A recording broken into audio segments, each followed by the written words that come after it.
You're listening to an Airwave Media Podcast.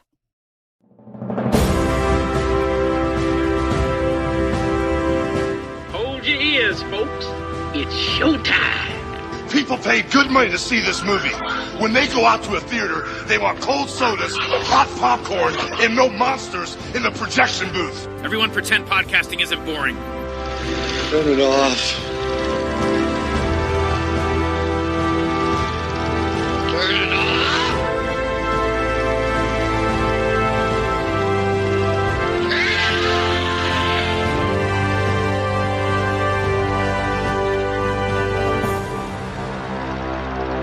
Hey folks, welcome to a special episode of The Projection Booth. I'm your host, Mike White. On this episode, I am talking with author Ian Nathan about his latest book, The Coppolas, A Movie Dynasty. It is out now in hardcover and Kindle. I will have a link to where you can pick it up in the show description. Had a fantastic time talking with Mr. Nathan, and I hope you enjoy it.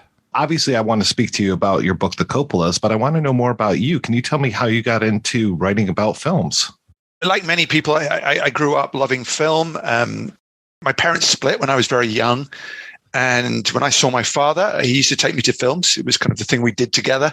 And I think there was a kind of connection made somewhere in there. Some Freudian thing went on in which I sort of aligned films with a great pleasure. I grew up in a time when there was no VCRs and obviously no streaming or anything like that. So you watched what was on television.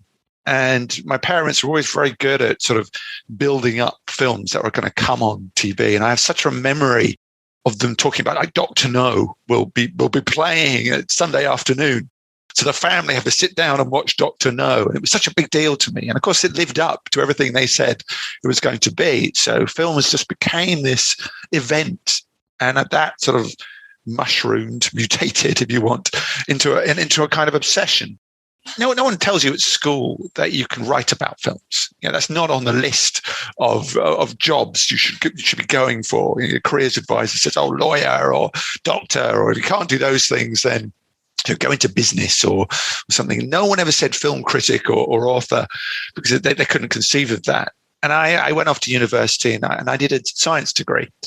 I did environmental biology, completely different. All the while, very obsessed with films, very good at essays. So clearly I could kind of write. Terrible at experiments and terrible at the math. I just flunked all that. Was clearly going to be a terrible scientist. But I went into the careers advisor at the university and said, "Look, I can't do experiments. I'm an idiot." And they said, "Well, have you thought about scientific publishing? Have you thought about going to that side? Because you're good with words." And I thought, well, that sounds like a good idea. And he said, well, this wise guy said, "Well, go and talk to the student newspaper and ask, get some experience about what publishing was like." And so I went up the day I walked, this is kind of destiny, the day I walked up to the student newspaper, and it's the top floor of our student union. As I walked down the corridor towards the offices, the door slammed and this guy walked out and sort of stormed past me in disgust and went off the other way. And I'm like, okay.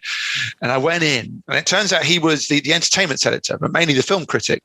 And he had a falling out with the editor literally moments before I arrived, apparently over a girl, the same girl. I never got to the bottom of the story, but there was great deal of melodrama involved in it. And he stormed out. And the editor said, "Oh, yeah, why?" I said, "Look, anything I can do?" And he said, "Well, can you look after films for a little while?"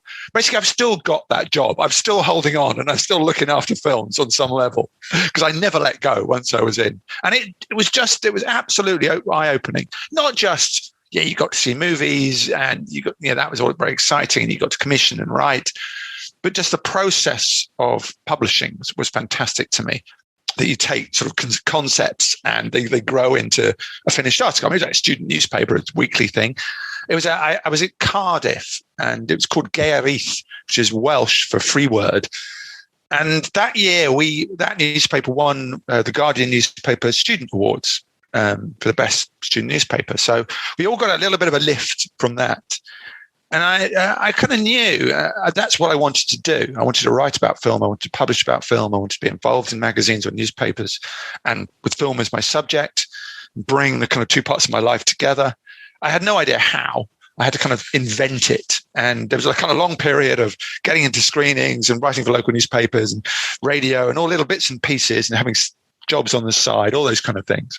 Until I got onto a magazine called Empire, which is a big magazine in the UK, big movie magazine. And I came in at a really lowly level, staff writer. And I began by doing a few reviews and a few bits and pieces. And I tend to do things like the quiz page and the letters page, all the kind of things at the bottom rung. But I worked my way up, and it happened very quickly. It had a sort of change of personnel. Again, fate plays its part in life if you look backwards. And this kind of like guys left, and the editor left, and a new editor. So within a year, I was reviews editor. And within 6 months after that, I was features editor. I thought this is ridiculous. This kind of stratospheric rise. A lot of it was circumstance rather than my amazing talent. But obviously I was competent, and I was good at getting on with the system. I was good at being part of the magazine. And within 3 years, I was editor. Which was my publisher kept telling me, you're the fastest ever in the company history. You're the youngest. And I'll be like, can you just lay off on all the kind of superlatives? Because you're putting a lot of pressure on me now. But I stayed with Empire for 20 years, different levels. I sort of I was no longer editor after about 4 years, and I came back and did other bits and pieces as executive editor. But it was a large part of my life, and still is. I still contribute. But books were always kind of there on the horizon. And I kind of knew that at some point I would have to not be a full-time magazine person. They needed younger blood, and the digital age arrived, and I think they needed different thinking. And so I began writing books while I was still at Empire. They came to us, actually. And there was guys, the publisher wanted to do a book called Alien Vault. I don't know if you know it. It's a book I wrote on Alien, but they was looking for an expert on the films. That was my little, or part of my little world in Empire. I always did the Alien movies, so that fell to me. And that, books are strange. Books begat books. Once you've done one, sort of others happen. I often get asked, "How did you get into? How did you do it? Do you have an agent?" I don't have an agent because I've never really needed one. Perhaps I should. I wonder why. Maybe I should get much more money and I'd be a rich man, but I haven't figured that out yet. But yeah, and it just grew. And eventually I left Empire, and knowing I was going to do books, and different books have come and gone, and some books have been more successful than others. But I found this little world in which I occupy, and it's great. I mean, it's incredibly hard work, and it's full of frustrations. And you spend a lot of time literally here at your computer. And so I was telling everybody, I've been on lockdown for about 6 years. I don't know what everyone's complaining about. I've been not seeing anybody else for at least 6 years, but it's been fantastic. I can't complain. And I still, because I do bits for Empire, and I do a radio show every week on the new film, so I still get out there and see the new ones and keep the current stuff going on. Yeah, your desk looks very much like my desk. I've got the piles of DVDs and Blu-rays. Honestly, there's, I don't know if I can sort of sweep you around. There's just piles everywhere. Any minute now, it's going to topple in on me. I like to think it's like an old wizard's desk. There's kind of files and sort of potions all around me. So I know you've written about Alien. You also even wrote about Ridley Scott, which is nice. Yeah, that was fantastic. Once you're at a publisher, often you start discussing what subjects you want to do. And in fact, they were talking about doing Ridley Scott in a nice sort of coffee table format. And I said, look, I've worshipped the Ridley Scott altar, my whole film going life. I saw, a lot of my deep passion for film and my sort of need to interrogate film comes back from when I first saw Blade Runner. And I forced my mum to take me because I was about 12, because it had Han Solo in it. That's the reason I wanted to go. And it was a science fiction film with Han Solo, so I had to go and see it. And if I didn't go and see it soon, I was not going to talk to anyone. So she had to take me along. And I didn't really get it, but it just haunted me. And it's haunted me ever since. And I still don't think I quite get it, but that's kind of Blade Runner, and it stayed with me. And then I think that's the first time I really understood that a director's style was at work. I really appreciated the idea there's an author behind the story, and he will tell that story in a certain way. And that made me conceive of film in a slightly different way. I was like, Ridley Scott tells it like that. What do other directors, tell them? What does Spielberg do? What is his handwriting? And I began to sort of conceive of film in a different way. So writing about Ridley Scott, it was almost like a fulfillment of something. And sort of going back, and I've met him at least 10, 15 times over my career. And he's Ridley Scott. He's a kind of old northerner, with a very stoic, sort of pragmatic, no shit take on the world of celebrity and movies. So you have to sort of chip away at him. I always found it's better to sort of go in on a kind of thematic technical side rather than the career, because he doesn't care about his elevated level in film or how he's deified. But he'll talk to you about why he did certain things in films. And that's a good way to go in with him. And yeah, it came out. It's done very well as a book, and I was very pleased with it. It's quite a challenge because you hit the kind of, you hit the Alien Blade Runner moment. There's so much to talk about, and it's so rich. And you get the Gladiator and Thelma and Louise. It does slow down a little bit in the second half of the career. You get a kind of an era when he was making very competent, stylish films, but they weren't really sort of landing, sort of Body of Lies and Robin Hood. And it's hard to get as excited about those films. But in a way, that's part of your challenge. You're doing a career. It's the other films almost that are more interesting, because what do they say about him? Because we know Alien and Blade Runner, Gladiator and The Martian. You've definitely have written about people with very, let's say, strong, loud cinematic voices. You know, your Coen brothers, Tim Burton, Peter Jackson, Francis Ford Coppola. I mean, all of these folks have very, very distinctive takes on things. I mean, when you look at a Coen brothers movie, you know it's a Coen brothers movie. Same thing, Tim Burton, Peter Jackson, etc. It's just some very, very interesting folks that you've written about. Again, it's partly, obviously, they're the ones you want to write about because they're the ones who speak to you, and they are very stylish. It's interesting you say about having a strong voice. I think in terms of, if you ask a publishing question, what makes a good film book, your subject matter has to have a strong voice, filmically, and almost personality as well, because you've got to marry those two things together. Who is the person, and what is his art like, or her art like? So there's only certain, actually, the kind of market and possibility of film books is narrower than you might think. No offense, to lovers of J.J. Abrams, and I've enjoyed his films, some more than others, but he wouldn't necessarily make a great film book at this stage of his career. There's not quite enough to sort of get hold of. You need a body of work, but yeah, like you said, you need that distinctiveness, you need that voice. And you need sort of a sense of a life as well. Peter Jackson is very interesting because he's obviously very different. He's a Kiwi, and he's got that kind of sensibility where he really blows it all off, and he just wants to be. He's a geek, and he wants to talk about things like a geek. But at times you have to almost sort of pull it out of him a little bit. He's a bit too humble. And you have to go, come on, Pete, liven it up a bit. You've done pretty well. That's gonna get into that. So that each of them offer very different challenges. So why the Coppolas, and why Sophia and Francis? I would like to say it's kind of a grand mission I've always wanted to do. And to a certain extent, I have wanted to write about a more historical figure in a sense. I'm not, of course, Francis is still with us, and he's hopefully going to make Megalopolis soon and all those kind of things. But all the directs I'd done were sort of started either in the 80s or the 90s. And I'd grown up with them. They were my directors of my film-going era. But I wanted to do someone who sort of just predated that, so I could sort of look at it a little bit more historically. I mean, there was a practical thing. Godfather is 50 years old this year. Anniversary was coming along. It was a good time to sort of do a Coppola's book. That always factors when you're discussing with your publishers which subjects you want to do. They'll look at the market. A lot of how we publish is with foreign sales are very important to the kind of business model. So it's not just about America and the UK, it's about Spain and France and even China and Japan and sort of further afield. So you've got to think about all those. So they discuss with their foreign agents, and so you sort of stick a finger in the air and say, well, what wind is blowing well? And Quentin and Wes, those two were very much in their moment. And it was very clear from the market, people wanted a Wes Anderson book, they wanted a Quentin Tarantino book, because there wasn't many around, funnily enough. With the Coppolas, there was a sense of that. We weren't quite as certain, and we were changing format. We weren't going to do a big coffee table type book. We were going to do very much a biography type book.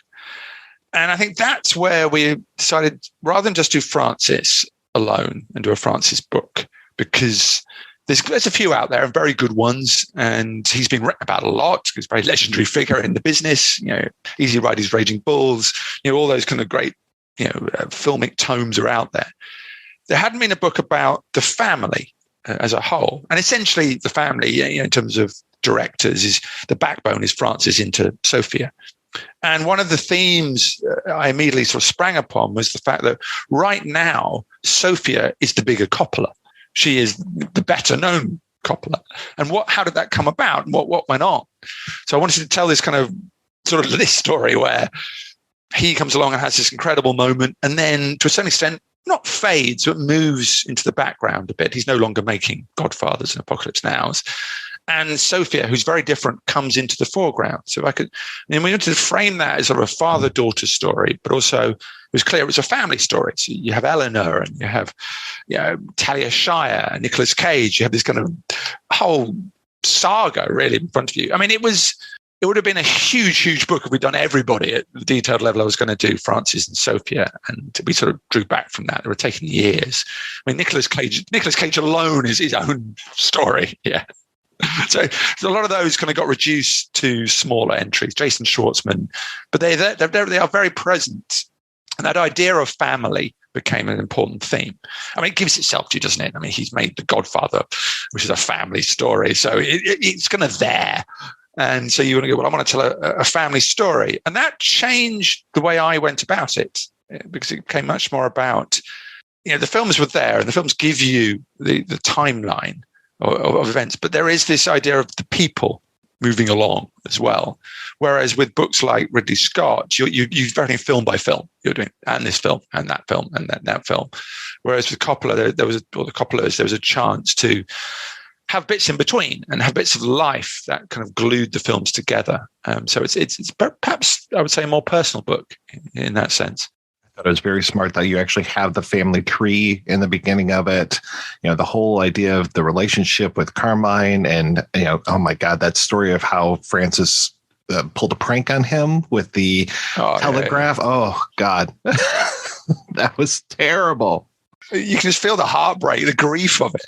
And I feel that what was so interesting was those events. What you're looking for is the things that shape people.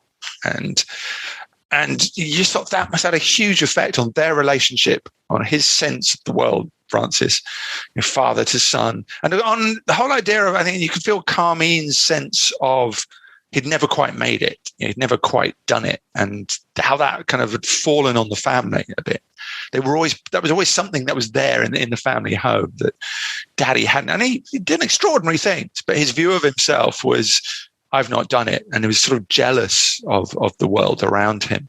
And I think that put a weight on certainly the two sons. And I think a lot of what Francis was doing, it was showing his dad in a way. And he brought his dad to Hollywood, to be a composer. So he sort of made up for it, that the terrible prank, of pretending, sending a telegram, a made up telegram from Paramount Pictures, wherever it was, inviting his father to come and score a film. And it was so accurate that Carmine believed it. And to come home and have to go, no, Dad, it was a prank. Oh, man. I wouldn't want to be in that house on that night. It's so in-depth and so rich. There are a lot of stories that I had never actually heard before. So I was so glad that you were able to dig deep and present that and give so much great background, his relationship with Corman, those early films. I mean, a lot of that stuff just gets glossed over. It almost feels like he is in full when The Godfather hits, but it's like, no, there's a lot of stuff before that. Yeah, absolutely. Everyone said, Easy Riders Raging Bulls sort of set a format for any discussion of the 1970s and those directors. And we all think about that. They all sort of turned up together and began partying and making their great films and taking over the studios. And it all happened at once. And there was a lot of that. But really, the truth is, Francis came a lot earlier to Hollywood. I mean, he met Jack Warner when he worked at Warner Brothers. And so he was already established. He was the first wave. I think the others like Bogdanovich was first wave. Friedkin was first wave. But the Spielbergs and Scorseses and De Palmas was second wave. So he has that, you're absolutely right. He has this history that sort of predates the 1970s, which is very interesting because in a sense, he's sort of John the Baptist. He's setting it all up for everyone. He's laying down, the roots for all these Christ figures to turn up and do their thing, their new gospel. He sort of, because he broke so many rules and got away with it, began chipping away at the studio system. you think about Rain People. And Rain People is, it's a strange film, but it's made in a way that films have never been made. Freewheeling, they went out with very little money and sort of drove around America to make this road movie and made it on the hoof, basically. Coppola with his filmmaking family driving around America, turned up back to Warner Brothers with this sort of strange film about a lonely pregnant woman who goes on the run. But he was starting to sort of put down the stamp of what that era would want to do, challenging films about people. The fascinating and contrary element, and what's so beautiful about writing about Coppola, is everything is contradictions, and that great artists are all contradictions, is the film that essentially cracks the dam and changes Hollywood, is the one he doesn't want to make. And it's the one he thinks is the boring studio project that he's got to do to pay his debts, and that's The Godfather. He kicked and screamed into doing that. But that says, I think, something about him more than the era, in a way, that he almost needs to be opposed to his material to do his best work. He needs to be at war with what's going on for it to make sense. He's one of those directors where the friction is important. And actually, and what's so interesting is that Sophie is the complete opposite. She just wants harmony. They don't even say action on Sophia's sets. They want such calm. It's like, right, let's go proceed. Let's cameras roll. Whereas, she must have sort of been grown up on all these sets where it was nothing but fire and brimstone and seen it. I'm not going to make films like that. Not like my dad does, having nervous breakdowns, halfway through his films all the time. But I always love that he's such a dreamer. The whole idea of American Zoetrope and just what he wanted it to be, and how he gets close to it and it falls apart and he still wants to do it, and just big dreams. Everything has to be big for Coppola, and I love that. Yes, I mean, he's hugely expansive as a personality, and he had this kind of theatrical tradition. He'd been to university and studied theatre, and had a great idea about, he was putting on shows, and he was the great director and putting on these kind of huge shows, and he took that sensibility to Hollywood with him. But it's those contradictions again. He's the personal artist who wants to tell family stories, like Rain People. Coppola is one guy who wants to tell these small personal stories. He doesn't want to make big studio films, doesn't want to make The Godfather. Yet at the same time, he has a part of him that is pure mogul, that is, Cecil B. DeMille, or it's Jack Warner, or it's Louis B. Mayer. He has that in him. He wants to run a studio. He wants to define the industry rather than just be part of it. And that's Zoetrope. And it's this extraordinary dream. And it's this kind of idea of artistic freedom. And he really bought into the era. He bought into the Beat Poets, and he bought into Andy Warhol, and this idea of these kind of artistic communities and his families. He wanted to surround himself with like-minded people, and they would just get together and make these incredible films, and there'd be no rules, and it would be the most exciting time. And it really was. That first era of Zoetrope is just fantastic. There's a wonderful documentary about it. I don't know if you've seen it. You can find it on YouTube, in which they interview everybody, and they literally kind of had parties. They wouldn't know who these people were at the parties. And there was kind of out-of-work directors sleeping under desks. It was just a kind of commune that Coppola had set up in San Francisco. The problem is that he was no good with money. The money would just disappear. He didn't rationalize that you had to kind of, work this out, economize to make this. He just bought the equipment and thought, it'll be fine. It'll all be fine somewhere down the line. It'll catch up with it. And it didn't, it became a problem. And obviously THX 1138 and all the things that happened in the George Lucas film, and lost tons of money. And you end up at the point where his Zoetrope dream is falling apart at that stage. He has to do The Godfather. And of course, The Godfather, it's this masterpiece, and it invents him as a director and launches that part of his career. But you're right. He keeps coming back to the Zoetrope dream and the idea of owning his own studio, but it keeps bringing him down. It's great folly in a way. He keep trying to do that, and I don't think he ever quite rationalized sort of the pragmatism of business. He didn't have a business head, and that idea that in the end the studios get something right that he doesn't get right is that they understand money and they understand how money works in America, and all he wants to do is spend money. And that's great because you get Apocalypse Now and you get these extraordinary films. But that's not great if you're, his accountant going, Francis, you got to rein it in. I love the point where he made One from the Heart, where he owned his own studio property. So literally had a physical studio in Hollywood. And he was running that studio. He was also making One from the Heart. So you have this point in his career where Francis Ford Coppola, the studio head, had to control the spending of Francis Ford Coppola, the director. And this is kind of the worst equation possible because, neither of them were listening to each other. And one went off and spent all the money and one couldn't control the other one. And One from the Heart didn't make any money. It cost too much. And the studio fell apart.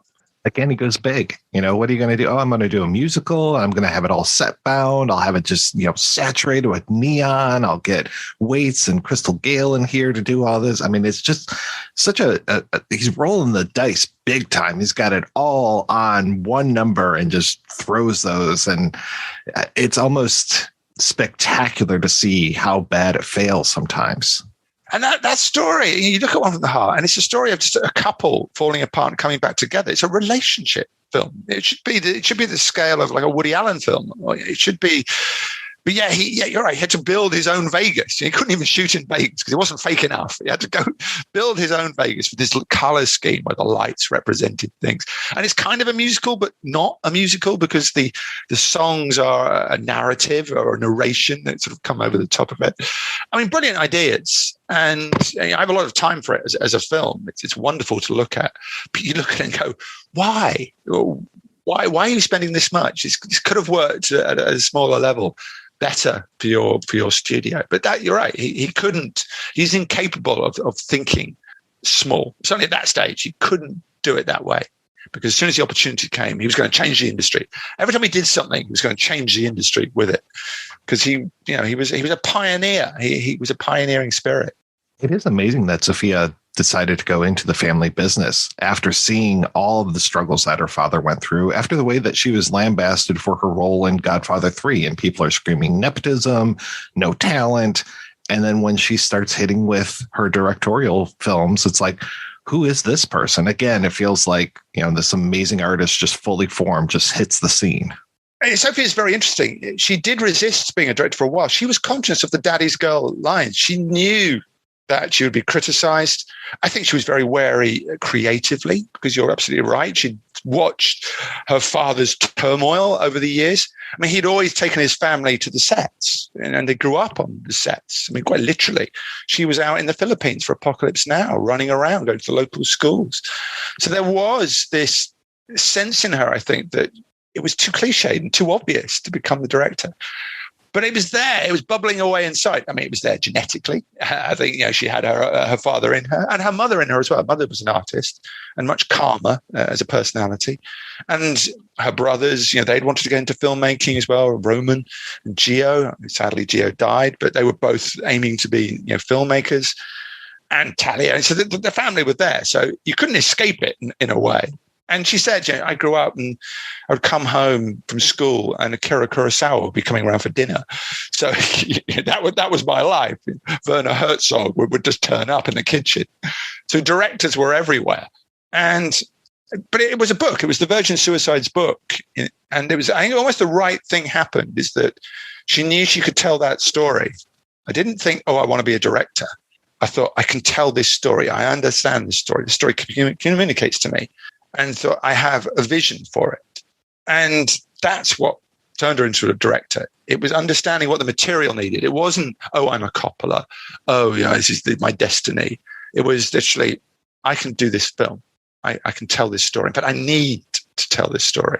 And she got help from her dad and various things happened. But he sort of left on her own and she did it. And I think that, once she'd made the Virgin Suicides and proved to herself that I'm my own person with my own style, then it comes together. And in Lost in Translation, she sort of has this apotheosis, and she's an auteur already. And in her second film, she's actually sort of there. But I think it took a long while to get over that sort of difficulty of being who she was. And she went through all these phases of an actress, a photographer, fashion designer, and sort of went around the houses a little bit before Virgin Suicides came along and defined who she would be in the sense that The Godfather eventually defined who Coppola was. Even though some of her films can have a very long reach, like a Marie Antoinette, The Bling Ring, some of these, they still feel smaller. You can feel that control, which I appreciate. It doesn't feel like she's reaching out to conquer the world. She wants to tell just smaller stories, it feels like. Yeah, I mean, she's an incredibly different filmmaker to her father. Not just in terms of what she does, but in terms of how she does it, the style. She likes calm.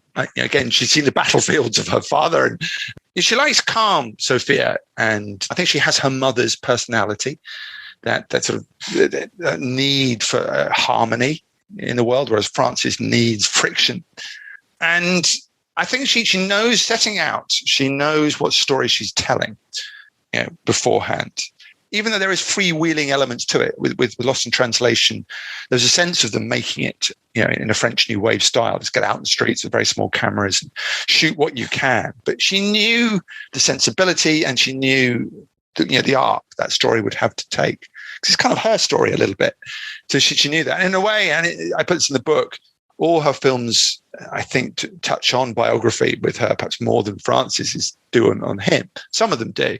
But I think she is, to a degree, there are films about hotels and loneliness and being celebrity and Hollywood and being a little lost. And I think that's her. I think all those things echo her. So I think she knows what she's setting out to do with each film in a way that Francis, when he set out to make Apocalypse Now, I think he had an idea of where, what the themes and then the scale, but he was making it up as he went along. It was a kind of, even when they got back to the edit suite after Apocalypse Now, they all this footage, they hadn't got a film. They had to kind of chip away at it, like it's giant sculpture to find the film. And that's Francis. He's the kind of artist that goes in there and just flicks all the paint across the canvas and slowly something forms. Although, to be fair, The Godfather is a very controlled piece of filmmaking, so I don't want to say they're all like that. But with Sophia, she's very under control. She's very clear when she sets out what story she's telling. And I think she deliberately chooses worlds and pieces that fit that. On the Rocks, which I think is a delightful film. It's a very small film about a father and a daughter. So obviously it resonates with her own life. But I think she'll look at that and go, that's enough for me. Sophia doesn't need the biggest canvas, the largest production in the world to make sense of her talent. I think she likes the micro very much. How did you go about doing your research for this one? It's very different. Obviously, we were in the middle of a pandemic, which didn't make life easy, and sort of they were sort of getting hold of people, and things was quite complicated. Thankfully, a lot of the big film libraries, especially the ones in America, sort of during the pandemic, opened up a digital sort of way of accessing certainly articles you could get to. So that was very useful. So I could sort of go in and put in Apocalypse Now and get all these old reports and old reviews and news stories. I find it's very good to get material that was written at the time. There's a lot of material written retrospectively, and that's all great, and you can find the biographies and then use them. But I think you want to get a feel for what was going on and the immediacy of things. You need to sort of read the newspaper reports and reviews and interviews that were written there and then. So that's what I went looking for, especially when you're doing as films as familiar as The Godfather and Apocalypse Now. You got to try and bring something new to it. And one of my stylistic endeavors was to try and make it immediate. And so I use the present tense quite a lot to put you in to the moment of making The Godfather, rather than sort of sitting back with that kind of, now we're dealing with the masterpiece, it's kind of grand, it all happened like this once upon a time. I wanted it to be like straight away you're thrown into the middle of Apocalypse Now, and you sort of sense it around you, because that, I think, is sort of what they were like when they were made. And I like that style. I like that idea of bringing a film biography closer to a novel, where you have because filmmaking can be very exciting, it can be very dull, but at the same time it can be very exciting, and I like to bring that to life. I like anecdotal books more than I like analytical books. You bring the analysis in and make your points, but I think when you're tackling The Godfather, it's just great stories. It's great. It's fabulous stories about Robert Evans and Paramount and the Nightmare Shoot. Fabulous stories just about Brando and all those sort of things. But of course, you've got to keep, the center is always Coppola and what he was going through, and that becomes the path. But yeah, in terms of research, it really was about sort of almost taking a time machine and going back and getting all the newspapers of then, which was a bit tricky, but I thankfully got to do it. I'll ask you what your biggest challenge was, but I imagine the pandemic probably was quite a roadblock at times. Yeah, I mean, for everybody, I wasn't a special case. We were all up against it with that. And, I've liked to travel sometimes with my books, and I would have liked to have gone to San Francisco, and I'd like to have gone for the immediacy of that and gone to the libraries and got that kind of sense. That was obviously off the table. So I had to do it slightly differently. For me, the challenge, and it's often this, I'm always intimidated when you go in and you've got The Godfather in front of you, or Apocalypse Now in front of you, or Alien or Blade Runner right in front of you. And immediately I think, well, everybody knows everything. These films just are the best known films in history. How do you bring anything new to that? And what should you bring as new? Because you've got to tell the same stories. You've got to get into because they are the things that actually happen. You can't avoid them. So that was kind of the biggest challenge. I think it was being confronted with masterpieces and stripping away some of the kind of grandiosity of that and finding the real film, but also bringing hopefully a new texture and perspective to those films that people will enjoy. And that bottom line is you're making a book you hope will be very readable and exciting so that people will want to read it. And so that's your challenge as well. It doesn't get too bogged down. And there's so much that goes on in Coppola's life. And I only had so many pages. There are limits to what the publishers will let you do. So there's another huge challenge is what you don't put in is what you leave at the margins. So I did it, and hopefully I like to think I had a kind of slightly cinematic style where I do these sort of jump cuts where we're on the set of Apocalypse Now, you jump up to Cannes, and there's sort of 2 years have been lost in the middle there somewhere, and you sort of curl back into that. So you give it a kind of forward momentum. Will there be a version, The Coppolas, a novel for television? Yeah, I mean, there is a television series around the making of the Godfather, isn't there, called The Offer, that's being made, and there was going to be a movie as well. Barry Levinson was going to do a version. I don't know what's happened to that, telling the same story. So certainly, they're already doing it. I mean, you could do an amazing mini-series on the life of that family, just the kind of chaos. And he's such a compelling figure to have in the middle of it. And what he put his family through is just, I've gambled everything again on a studio. All our homes. Poor old Eleanor must be thinking, what now? But she must have understood him, I think. And thought, well, this is who he is. This is what's got to happen. Otherwise, he won't be who he is. But she put up with a lot, Eleanor. In fact, she's kind of my hero in it. I was told by another writer long ago, I said, in any book you write, find your hero. And it might be the central character. And even though you're writing about Francis, your hero doesn't necessarily have to be Francis. And my hero was Eleanor. And I wanted her to be this kind of voice of reason amid the chaos, and a bit of sadness, melancholy as well, that she brings to the story. Even when I love that story that she was sort of driving in to promote Godfather 3 with her daughter, and she was left behind in a hotel room, and now it's her daughter abandoning her, and she's sort of a bit like, this is happening again. And I think there's a lot of her in Lost in Translation. The idea of hotels and being left on your own by your husband who's off doing something. I think that's her mother as well as herself in that film. Just sort of an echo of it, because I think she would have seen it, Sophia, her mother's loneliness. I think that's one of her themes. So what's next for you? What are you working on now? Life moves on at a very quick pace. I've already filed another book on James Cameron, which is a wonderful, wonderful subject. I know there's a very big book out on him right now called Tech Noir. But there's not a huge amount that's written about Cameron. I did a Terminator book a while ago, and his is a fantastic story. I mean, he's the most successful artist of all time. That's what I figured out. I mean, I know we can't really put a value on the Mona Lisa or maybe the Sistine Chapel. They're hard to kind of quantify in financial terms. But if you set that aside, he is the most successful artist who's ever lived in any medium, film, TV. I mean, he's an industry unto himself, and that's incredible. But the story of his films, they are Cameron films in their own way. They are The Abyss. You can about a telemovie. The making of The Abyss would be an amazing telemovie. So that was just fantastic. I opened the Abyss chapter. You sort of cut into the Abyss chapter when he's nearly dying. He's at the bottom of a tank and he's run out of oxygen, and he's sort of trying to make it, trying to flow and go. He ditches the rig and kicks for the surface about 35, 40 feet above in this huge tank.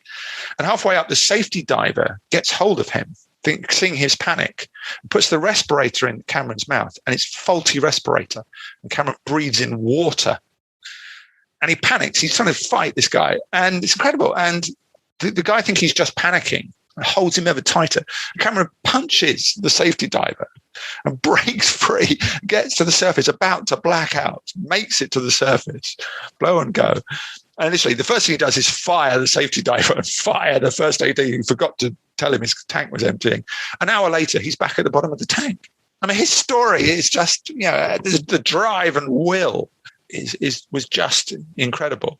So I really enjoyed that. And I think I've written a very exciting book because it is an exciting story.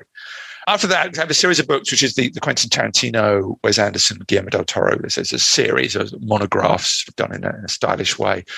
I'm just finishing Christopher Nolan for that series. And he's been hard because, I mean, if you try and describe a Christopher Nolan plot, put it down on paper, it's so they're easier to watch than they are described. What is going on in Inception? What is going on? What is going on in The Dark Knight? Literally in plot terms, what is going on? It's really complicated. Well, there's Harvey Dent and he's doing this, and Batman wants to sort of leave the scene, and Harvey Dent is supporting, but the Joker is doing this, and all this is going on, and you're like, what? That has been a big challenge. It's been a big challenge just to do the simple things, like describe the films. Honestly, describing Tenet, I don't lie down in a darkened room. But I have to say, and thank God for YouTube, because there are these guys on YouTube who have worked out Tenet. And they're really good. They're just kind of videos. And they take you through it very calmly and slowly with graphs and blotting maps and things. And I thought I didn't quite get it, but they were like, right, in the future this happens, and they're sending this back, and this happens, and the timeline does this. I'm like, oh, right. But why does one guy come out when the other guy goes in? Why does that happen? So that's coming to an end. So just now I'm doing the editing and sort of introductions and bits for Christopher Nolan. Then there'll be a break because I've done 3 books in a row and I need a bit of a break. And after that, I've got a few pitches out there, and my publisher's talking again of a possibility of maybe David Lynch, which again is a bit mind-boggling, and how I might go about doing David Lynch, just starting to try and think about that and what that might be like. And after that, I don't know. I think there'll be another one in the series of Wes Anderson and Quentin. I think we'll do another one of those. We'll come up with another thing. But I will run out of directors. I also... I have a kind of passion to do something a bit more historical. That might be a bit different. I've been quite successful at what I do, but I'd love to write a book about Berlin in the 1920s and that crazy time about, when they invented all the genres, Fritz Lang and, all those guys there were inventing modern cinema. Meanwhile, it's a great ticking bomb story because Hitler's coming and he's about to blow it all apart. They're all going to have to run away and flee to Hollywood, essentially reinventing Hollywood when they get there. And, Billy Wilder's and Murnau's and all those guys. And it's just an incredible story of a moment and a city and, history and sort of film. But I haven't sort of got my pitch quite there yet. I want to go in and go, you get movies and Nazis. This is going to sell, this book. That's the one thing from that Babylon Berlin show where I'm just like, no, just focus on the filmmakers. That's what I want to see. Yeah. And there's something, the great idea, the city itself was like a film noir. It was this kind of nighttime, and it's kind of world of nightclubs and decadence and all that's there. And it's just the stories are amazing. These are the silent era, and Dietrich, Garbo, and everybody came through Berlin. Hitchcock was there. Eisenstein came through. They all seemed to sort of come to Berlin and then sort of go again.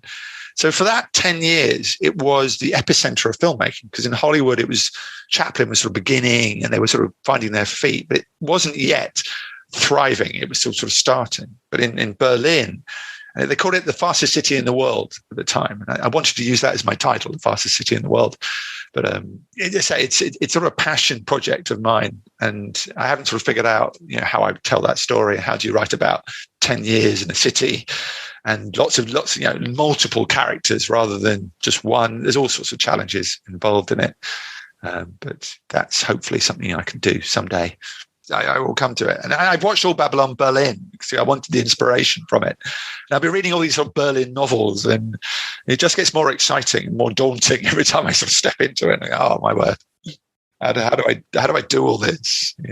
Just working out how the Nazis worked and how that all came about is really complicated.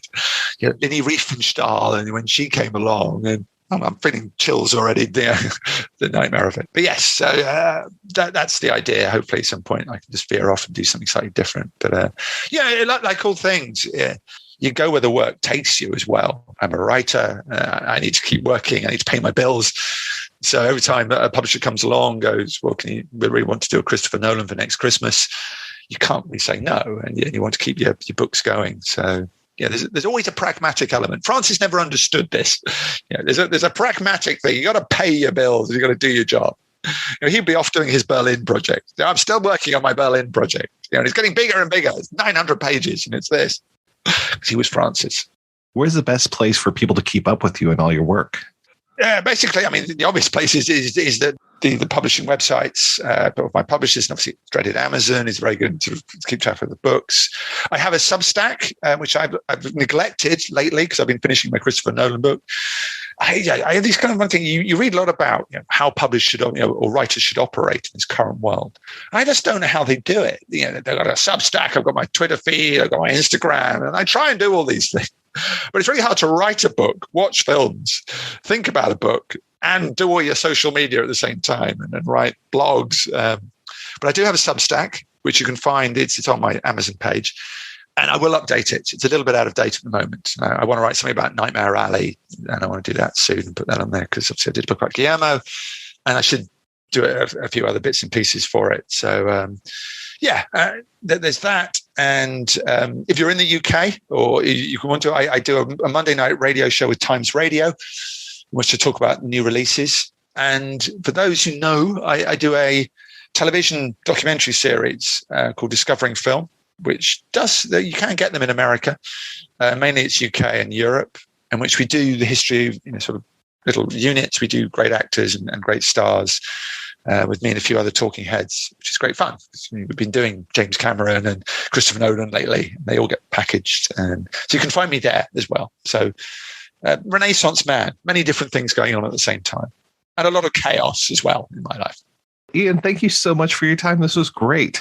No, absolute pleasure. It's great. It's always lovely to have someone to geek out with for a little bit, because most of my friends are like, oh, God, he's going to talk about films again.